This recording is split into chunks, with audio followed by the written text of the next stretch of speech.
Assalamualaikum warahmatullahi wabarakatuh. Apa kabar Ananda? Semoga senantiasa sehat. Kembali bersama Bapak Nurdi Syarif SSI dalam seri video pembelajaran cahaya. Melalui video pembelajaran ini diharapkan Ananda nantinya dapat menjelaskan pengertian cahaya, sifat-sifat cahaya, serta proses pembentukan bayangan benda oleh cermin cembung dan cermin cekung, beserta sifat-sifat dari bayangan benda yang dihasilkan. Baiklah Ananda, silakan Ananda simak video pembelajarannya dengan seksama. Baiklah Ananda, kita awali pembelajaran dengan mengkaji pengertian cahaya dan sifatnya. Pada video pembelajaran sebelumnya, Bapak telah menjelaskan bahwa cahaya merupakan salah satu bentuk gelombang, yaitu gelombang elektromagnetik, sehingga cahaya dapat merambat tanpa medium perambat. Nah, di dalam perambatannya, arah rambat cahaya tegak lurus terhadap arah getarnya, sehingga cahaya juga dipandang sebagai gelombang transversal. Oleh karena itu, pengertian cahaya adalah gelombang transversal yang termasuk gelombang elektromagnetik. Untuk Ananda ketahui, cahaya dapat merambat dalam ruang hampa atau tanpa medium perambat hingga sampai ke bumi. Kecepatan rambatnya adalah 3 kali 10 pangkat 8 meter per sekon. Ini setara dengan 30 juta meter yang ditempuh oleh cahaya dalam merambat setiap 1 sekonnya. Nah, selanjutnya, sifat-sifat cahaya. Yang pertama adalah cahaya merambat sejajar. Seperti yang diilustrasikan di sini, cahaya dari sumber cahaya merambat sejajar. Nah, sifat yang berikutnya lagi, di samping cahaya merambat sejajar, cahaya juga bersifat dapat mengalami pemantulan atau istilahnya refleksi. Seperti yang diilustrasikan pada video ini, Ananda bisa simak cahaya dari sumber cahaya ketika dia merambat sejajar dan mengenai permukaan sebuah cermin datar, ternyata cahaya mengalami pemantulan. Jadi, sifat cahaya yang kedua adalah cahaya dapat mengalami pemantulan atau refleksi oleh cermin datar ya. Nah, selanjutnya sifat cahaya yang berikutnya adalah dapat mengalami pembiasan atau refraksi. Ini dapat diilustrasikan pada video. Nah, pada video ini diilustrasikan sifat cahaya yang kedua.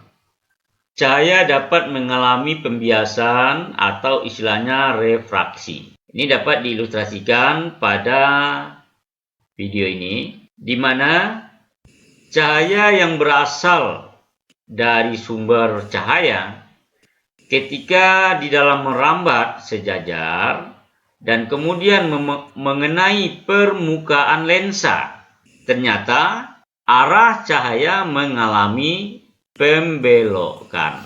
Jadi di sini dijelaskan cahaya bersifat dapat mengalami pembiasan atau refraksi oleh sebuah lensa.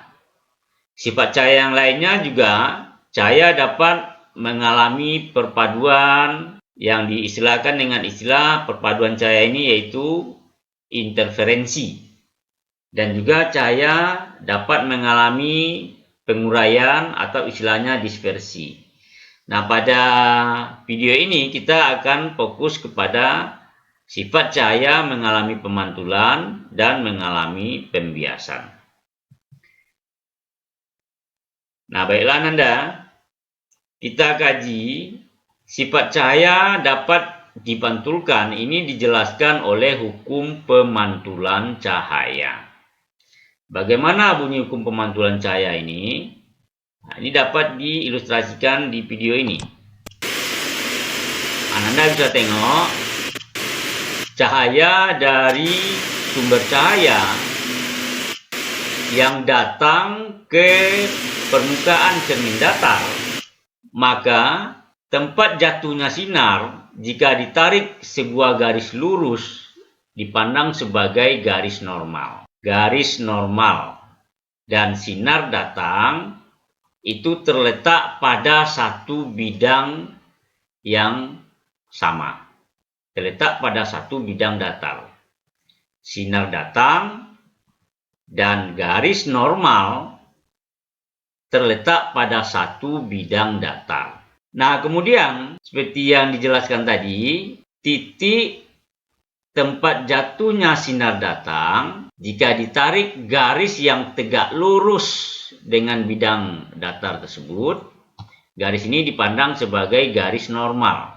Nah, sudut yang akan dibentuk antara sinar datang ke garis normal dengan sudut sinar pantul ke garis normal itu besarnya adalah sama. Sehingga dapat dijelaskan hukum pemantulan cahaya itu adalah sinar datang, kemudian garis normal, dan sinar pantul itu terletak pada satu bidang datar. Dan kemudian sudut yang dibentuk oleh sinar datang terhadap garis normal ini dipandang sebagai sudut sinar datang akan sama besar nilainya dengan sudut yang dibentuk oleh sinar pantul ke garis normal. Jadi sudut sinar datang, sudut sinar pantul besarnya sama. Hukum pemantulan cahaya. Nah, selanjutnya, seperti ilustrasi sebelumnya bahwa cermin datar dapat memantulkan cahaya. Bagaimana sifat pembentukan bayangan yang dihasilkan oleh cermin datar? Sekali lagi, ketika cahaya mengenai suatu benda dan benda memantulkan cahaya tersebut, maka akan dihasilkan bayangan benda. Sifat bayangan benda yang dihasilkan oleh cermin datar, yang pertama adalah jarak bayangan ke cermin. Nah, ini adalah benda, jarak benda ke cermin. Nah, jarak bayangan benda ke cermin itu akan sama dengan jarak benda ke cermin sama dengan jarak bayangan ke cermin. Begitu juga tinggi benda akan sama dengan tinggi bayangan yang dihasilkan. Jadi, sifat dari bayangan yang dihasilkan oleh cermin datar bersifat sama tegak dan dia berada di belakang cermin. Artinya adalah bayangan yang dihasilkan bersifat maya. Jadi sifat pemantulan pada cermin datar yaitu bayangan bersifat tegak dan maya. Selanjutnya, merujuk kepada pembahasan sebelumnya bahwa cermin diartikan sebagai benda yang dapat memantulkan cahaya. Nah, sebuah cermin dapat disusun oleh beberapa bagian. Sebuah cermin dapat memiliki sumbu utama, kemudian pusat cermin, titik fokus cermin, dan jari-jari kelengkungan cermin. Nah, yang dimaksud dengan fokus cermin, titik fokus cermin dipandang sebagai jarak dari pusat cermin ke F, dan jarak dari pusat cermin ke R, ini R, jarak dari pusat cermin ke R, ini dipandang sebagai jari-jari kelengkungan cermin. Jadi sebuah cermin dapat memiliki sumbu utama, sebuah cermin dapat memiliki sebuah sumbu utama, titik fokus, dan jari-jari kelengkungan cermin. Nah, yang dimaksud dengan titik fokus, jarak dari pusat cermin ke F. Sedangkan jari-jari kelengkungan cermin, jarak dari pusat cermin O ke R. Nah, bagian-bagian dari cermin seperti ini menyebabkan cermin dapat memiliki 4 ruang. Ruang 1 yaitu ruang di antara pusat cermin dengan titik fokus. Ruang 2, ruang yang berada di antara titik fokus dengan jari-jari kelengkungan cermin. Dan ruang 3, ruang yang berada di belakang jari-jari kelengkungan cermin. Dan ruang 4, bagian belakang cermin. Nah, untuk Anda ketahui, jari-jari kelengkungan cermin nilainya adalah 2 kali jarak fokus. 2 kali jarak fokus adalah jari-jari kelengkungan cermin yang disimbolkan dengan R. Dan oleh karena itu, nilai fokus akan sama juga dengan jari-jari kelengkungan cermin dibagi 2. Nah, Ananda, selanjutnya kita akan mengkaji bagaimana cermin cekung dapat memantulkan cahaya. Jadi sebuah cermin dapat dikelompokkan, ada cermin datar, cermin yang permukaannya datar, kemudian cermin cekung, cermin yang permukaannya mencekung, disebut sebagai cermin cekung. Dan ada juga cermin yang permukaannya mencembung, cermin cembung. Nah, sekarang kita akan mengkaji bagaimana pemantulan cahaya pada cermin cekung. Proses pemantulan cahaya pada cermin cekung ini merujuk kepada 3 sinar istimewa yang diterapkan. Sinar istimewa yang pertama yaitu berupa sinar datang ke cermin cekung. Sinar datang ini sejajar dengan sumbu utama. Maka sinar datang ini nanti akan dipantulkan melalui titik fokus cermin. Sinar istimewa yang kedua, apabila ada sinar datang menuju ke cermin cekung dan dia melalui titik fokus, maka sinar datang ini akan dipantulkan sejajar dengan sumbu utama. Dan sinar istimewa yang ketiga berupa sinar datang yang melalui jari-jari kelengkungan cermin, maka sinar datang seperti ini akan dipantulkan kembali ke jari-jari kelengkungan. Nah, dengan menggunakan 3 sinar istimewa ini, maka sebuah benda apabila ditempatkan di depan cermin cekung akan memiliki sifat bayangan dengan kriteria. Yang pertama adalah, kita keluar dulu dari sistem slideshow-nya biar lebih jelas. Baiklah Ananda, kita coba menganalisis bagaimana proses terbentuknya bayangan benda oleh cermin cekung serta sifat-sifat bayangan yang dihasilkan. Kita mulai pembentukan bayangan benda ketika benda berada di ruang 1 di depan cermin cekung. Cermin cekung, kemudian benda berada di ruang 1, yaitu ruang pada sumbu utama di antara pusat cermin dengan titik fokus. Ini ruang 1. benda berada di depan cermin cekung di ruang 1. Nah, proses terbentuknya bayangan dapat kita ilustrasikan dengan menggunakan sinar-sinar istimewa tadi. Sinar istimewa yang pertama, sinar datang melalui titik fokus menuju cermin cekung, dipantulkan sejajar sumbu utama. Sinar istimewa yang kedua, sinar datang melalui jari-jari kelengkungan cermin menuju ke cermin, maka sinar tersebut akan dipantulkan kembali melalui jari-jari kelengkungan cermin.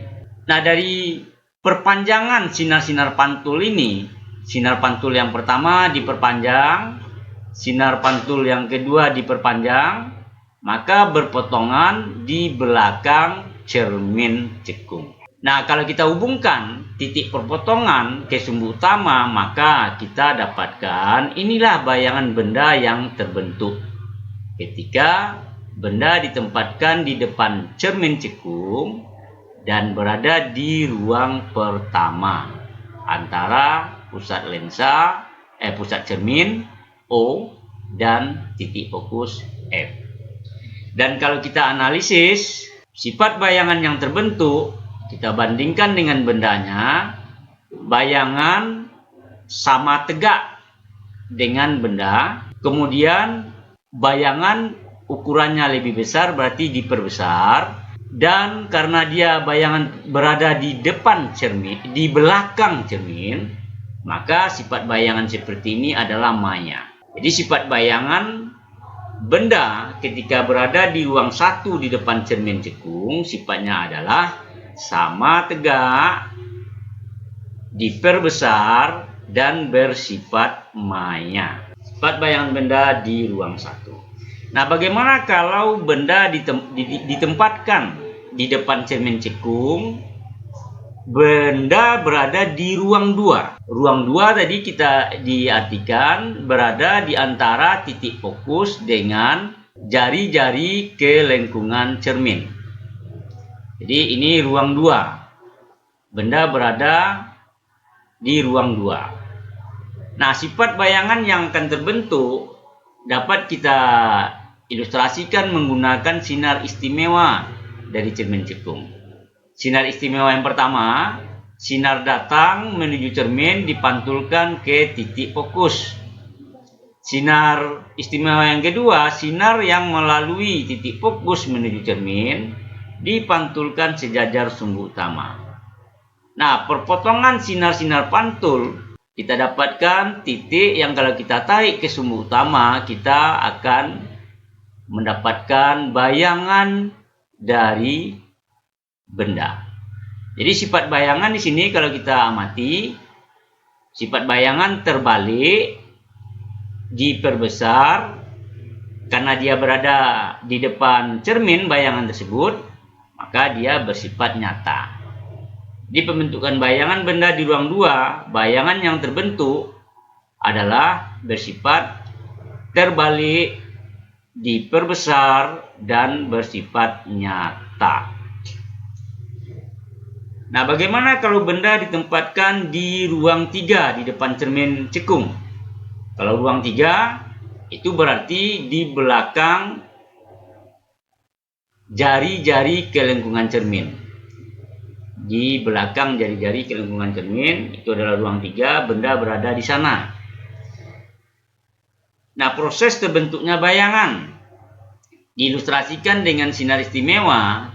Sinar datang yang melalui titik fokus dipantulkan sejajar sumbu utama. Sinar istimewa yang kedua, sinar datang menuju cermin akan dipantulkan melalui titik fokus. Nah, perpotongan sinar pantul akan mendapatkan bayangan dari benda tersebut. Kalau kita amati, benda dengan bayangan terbentuk adalah diperkecil, terbalik, dan bersifat nyata karena bayangan berada di depan cermin cekung. Jadi bisa kita simpulkan sifat bayangan benda oleh cermin cekung antara lain ketika benda berada di ruang 3, maka bayangan benda yang dihasilkan sifatnya adalah nyata, artinya di depan cermin, diperkecil dan terbalik. Dan ketika berada di ruang 2, sifat bayangan yang dihasilkan adalah nyata, diperbesar dan terbalik. Dan ketika benda berada di depan cermin cekung, berada di ruang 1, bayangan yang dihasilkan adalah maya. Maya artinya dia berada di belakang cermin, tidak bisa dijangkau oleh tangan. Di samping itu bersifat diperbesar dan sama tegak. Nah, selanjutnya kita juga mengenal istilah cermin positif dan cermin negatif. Untuk Anda pahami, cermin positif ini adalah cermin cekung. Kenapa cermin cekung disebut sebagai cermin positif? Karena memiliki nilai fokus cermin bernilai positif.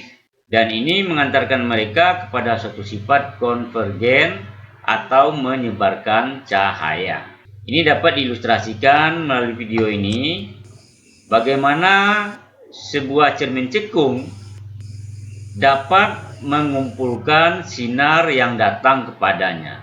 Sinar yang datang dikumpulkan ke satu titik fokus. Selanjutnya cermin negatif. Cermin negatif ini adalah sifat ini dimiliki oleh cermin cembung karena memiliki nilai fokus cermin yang negatif, dan ini mengantarkan mereka kepada suatu sifat divergen atau menyebarkan cahaya seperti ilustrasi berikut. Sinar yang datang menuju cermin cembung, sinar-sinar yang datang tadi akan disebarkan atau cahaya tersebut akan disebarkan. Ini sifat divergen yang dimiliki oleh cermin negatif. Nah, makna lain dari nilai fokus cermin positif, artinya nilai fokus dari cermin tersebut terletak di depan pantulan cahaya oleh cermin tersebut. Begitu pula sebaliknya, nilai fokus cermin negatif, nilai fokus cerminnya terletak di belakang sinar pantulan dari cermin tersebut. Nah, selanjutnya, perhitungan pembentukan bayangan oleh cermin cekung dan cermin cembung dapat dijelaskan melalui rumus berikut. Hubungan antara jarak benda, jarak bayangan benda, dan jarak fokus dari cermin dapat diilustrasikan dengan hubungan 1/S ditambah 1/S aksen akan sama dengan 1 nilai fokus cermin. Nah, nilai dari fokus cermin tadi sudah kita bahas. Jarak fokus itu adalah 2 kali jarak atau 2 kali nilai jari-jari ke lingkungan cermin. F sama dengan 2R, oleh karena itu kita bisa menyatakan 1/R ini sebagai 2/R. Oleh karena itu, rumus akan menjadi 1/S ditambah 1/S aksen sama dengan 2/R. Nah, selanjutnya hubungan antara tinggi bayangan terhadap tinggi benda, begitupun jarak bayangan benda ke cermin terhadap jarak benda ke cermin akan mengantarkan kepada rumus perbesaran bayangan benda. Dipandang sebagai nilai mutlak dari tinggi bayangan terhadap tinggi benda dan jarak bayangan terhadap jarak benda. Nah, penerapan rumus ini ke dalam soal sebagai berikut. Soal yang pertama, sebuah bayangan terjadi pada jarak 12 cm di depan cermin cekung yang berjari-jari 16 cm. Berapa jarak benda tersebut terhadap cermin? Soal ini dapat kita analisis. Diketahui 12 cm itu adalah jarak bayangan benda terhadap cermin. S aksen sama dengan 12 cm. 16 cm ini adalah jari-jari kelengkungan cermin cekung. Jari-jari kelengkungan cermin disimbolkan dengan M, 16 cm. Berapa jarak benda terhadap cermin? Jarak benda terhadap cermin disimbolkan dengan S. Ini yang akan kita hitung. Nah, dari soal ini pertama kita bisa menghitung nilai jari-jari kelengkungan cermin. Yang nilainya adalah 2 kali jarak fokus. Sehingga dari sini kita akan mendapatkan nilai fokus adalah jari-jari kelengkungan cermin dibagi 2. Sehingga kita dapatkan nilai fokus jari-jari kelengkungan cermin adalah 16 cm dibagi 2, 8 cm. Nilai fokus dari cermin cekung yang diberikan soal ini. Nah, oleh karena dia cermin cekung adalah cermin positif, maka nilai fokus adalah positif. Sehingga rumus kita gunakan 1/S ditambah 1/S aksen sama dengan 1 per jarak fokus. Nilai-nilai yang diketahui kita substitusikan. 1 per jarak benda yang akan dicari ditambah 1 per jarak bayangan benda 12 cm akan sama dengan 1 per jarak fokus 1/8. Dengan menggunakan perhitungan secara matematis, kita akan mendapatkan 1 per jarak benda itu adalah 1/24. Oleh karena itu, kita dapatkan jarak benda di depan cermin cekung adalah 24 cm. Jadi jawabannya adalah D. Kalau sekiranya dari soal ini ditanyakan pula bagaimana sifat bayangan yang dihasilkan, maka kita bisa analisis benda bayangan dari soal ini ya. Jarak benda 24 cm, sementara nilai fokus 8 cm. Adapun jari-jari kelengkungan cermin adalah 2 kali jarak fokus 16 cm. Jadi kalau kita gambarkan pada sebuah sumbu utama dari cermin cekung tersebut, jarak fokus yaitu 8 cm, berarti jari-jari kelengkungan cermin adalah 8 kali 2, 16 cm. Nah, dari soal diketahui kita dapatkan nih benda berada 24 cm dari cermin cekung. Berarti artinya dia akan berada di belakang jari-jari kelengkungan cermin. Jadi dia berada di ruang 3. Kalau benda berada di ruang 3 di depan cermin cekung, sifatnya adalah nyata, terbalik, dan diperkecil. Itu soal yang pertama. Contoh soal yang berikutnya, sebuah benda berada 5 cm di depan cermin cembung. Sekarang cermin cembung, diketahui fokus cermin 10 cm. Berapa jarak bayangan benda yang dihasilkan?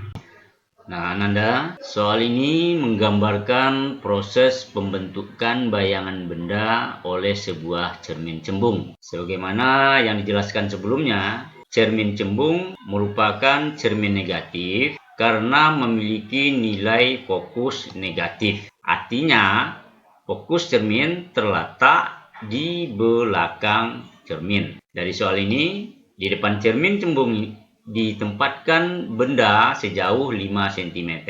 Jadi S 5 cm, jarak fokus 10 cm, ada tanda negatif menunjukkan di belakang cermin. Ditanyakan berapa jarak bayangan benda.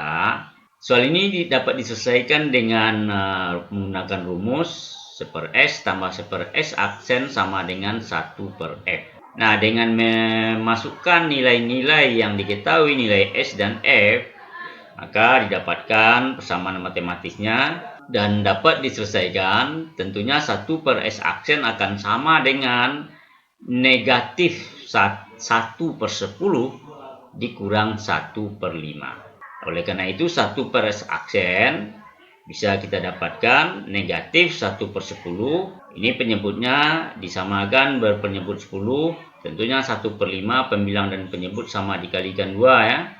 Dapatkan 2/10. Oleh karena itu 1 per S aksen sama dengan negatif 1 dikurang 2 per 10, kita dapatkan negatif 3 per 10. Itu artinya S aksen, jarak bayangan benda yang dihasilkan adalah negatif 10 per 3 sama dengan negatif 3 cm. Jadi bayangan benda yang dihasilkan oleh cermin cembung adalah 3 cm karena negatif menunjukkan di belakang cermin. Nah, selanjutnya terakhir kita akan mengkaji tentang sifat cahaya, yaitu dapat dibiaskan. Benda-benda yang dapat membiaskan cahaya adalah lensa. Nah, lensa dapat dikelompokkan dua, lensa cembung dan lensa cekung. Adapun lensa cembung, ini kebalikan dari cermin. Kalau cermin cembung adalah cermin negatif, maka kalau lensa cembung ini dipandang sebagai lensa positif karena dia memiliki fokus yang berada di depan lensa. Nah, pada prinsipnya sinar-sinar istimewa pada lensa cembung juga merujuk seperti halnya sinar-sinar istimewa pada cermin, seperti yang diuraikan ini ya. Nah, dengan mengacu kepada sinar-sinar istimewa ini, maka sifat bayangan benda yang akan terbentuk dari hasil pembiasan oleh lensa cembung, kriterianya yang pertama, jika benda berada di ruang satu, maka bayangan benda yang dihasilkan bersifat maya, artinya berada di depan lensa, dan juga sama tegak dan diperbesar. Jika benda berada di ruang dua, sifatnya bayangannya nyata, artinya di belakang lensa. Ini kebalikan dari cermin ya.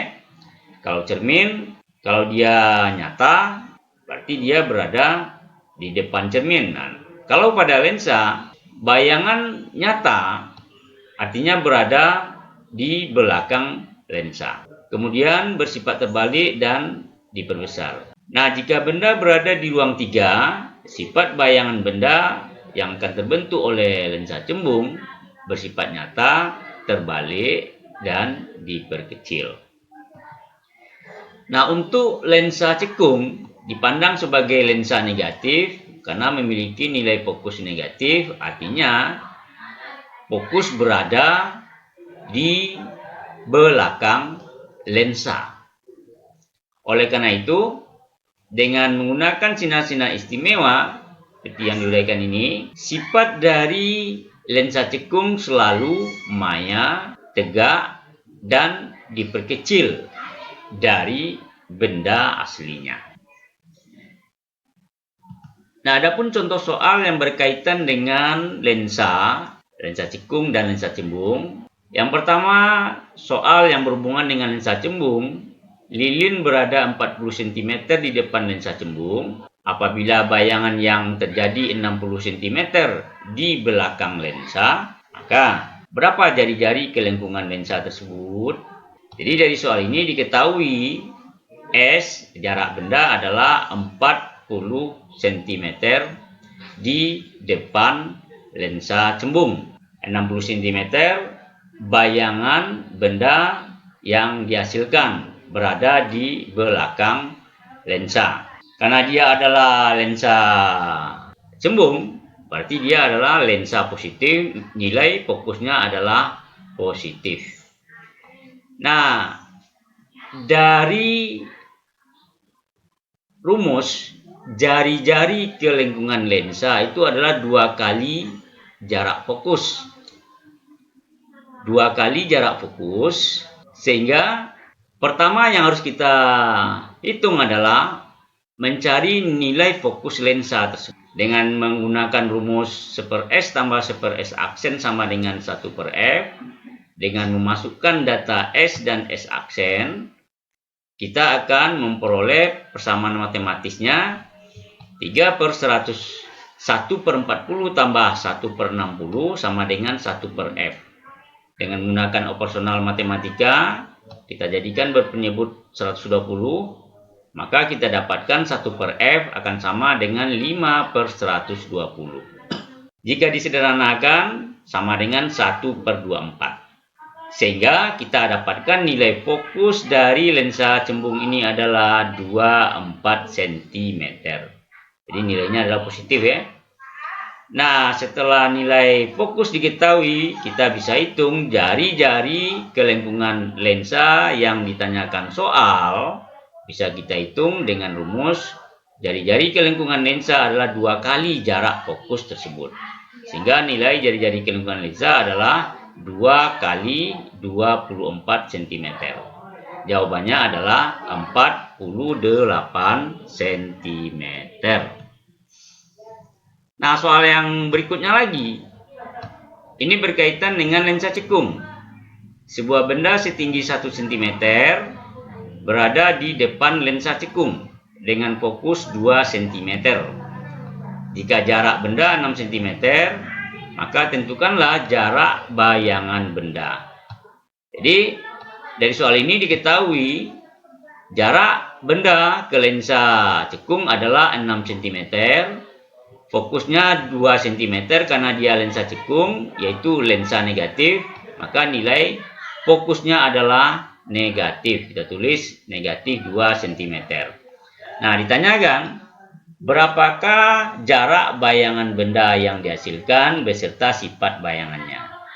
Nah, untuk menghitung jarak bayangan benda yang dibentuk oleh lensa cekung ini, kita menggunakan rumus yang sebelumnya.